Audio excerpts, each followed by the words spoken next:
Adik-adik, coba perhatikan gambar di bawah ini. Rumah ini terletak di pinggir pantai. Di depannya dan di lingkungannya terdapat pepohonan yang terawat baik.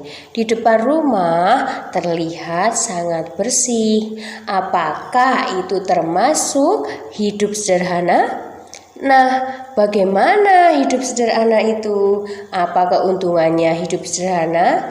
Mari kita pelajari bersama.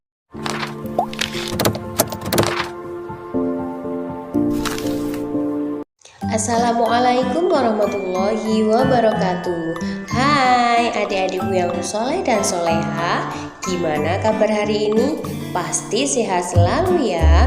Sebelum kita belajar, kita berdoa terlebih dahulu.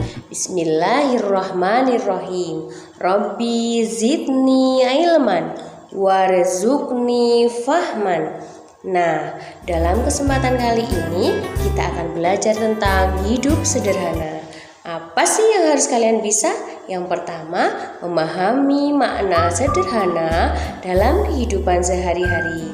Yang kedua, mencontohkan sikap sederhana dalam kehidupan sehari-hari. Apa itu pengertian hidup sederhana? Pengertian hidup sederhana dalam Kamus Besar Bahasa Indonesia adalah sederhana artinya bersahaja atau tidak berlebih-lebihan. Untuk itu, marilah kita dengarkan Quran surat berikut ini. Bismillahirrahmanirrahim.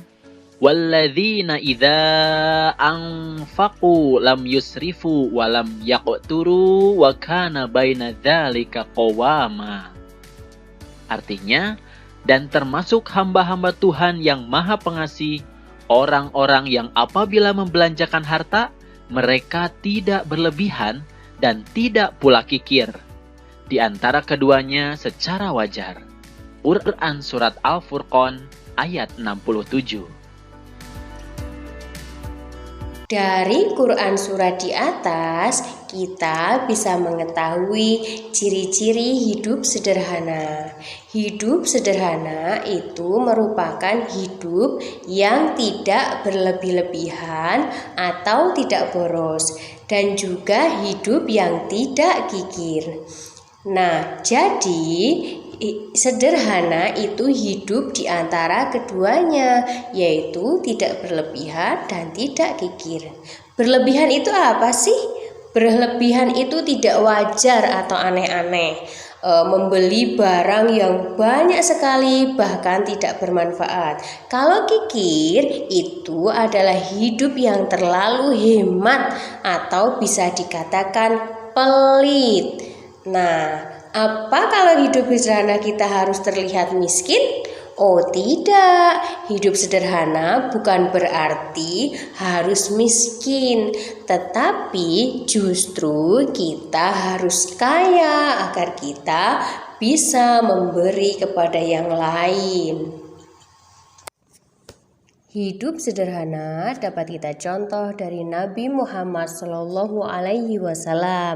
Beliau merupakan seorang Rasul utusan Allah dan juga seorang pemimpin. Nah, hidup sederhana itu ditunjukkan dari cara tidur beliau, yaitu Nabi Muhammad SAW selalu tidur beralaskan sehelai tikar. Sehingga ketika bangun di pagi hari, pipinya akan ada tanda tikarnya. Nah, bagaimana? Apakah kita bisa mencontoh Nabi Muhammad? Semua orang bisa hidup sederhana. Mencontoh Nabi Muhammad tergantung pada kemampuannya.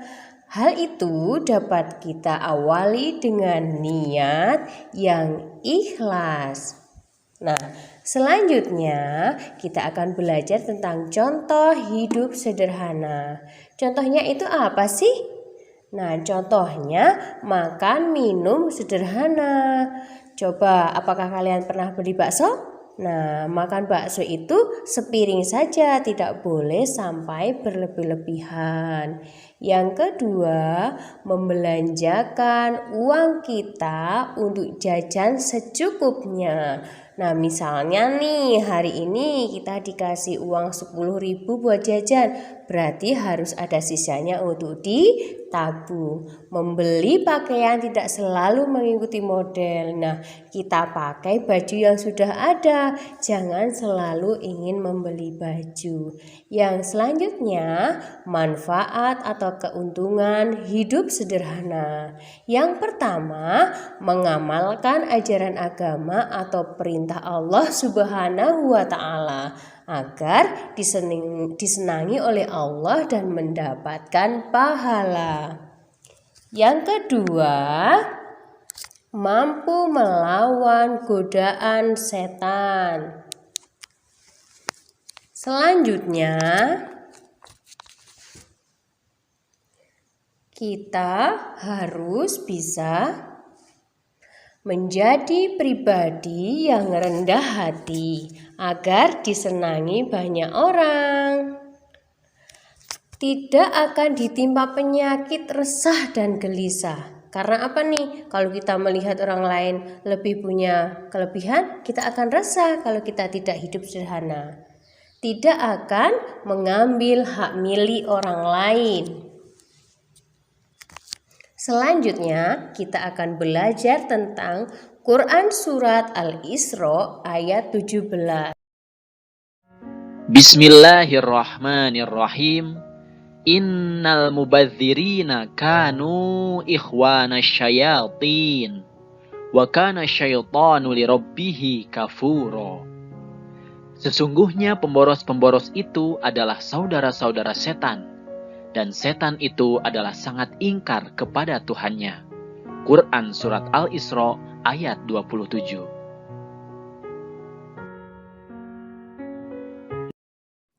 Dari keterangan surat di atas dijelaskan bahwa mubazir atau boros adalah ciri-ciri orang yang ingkar kepada Allah.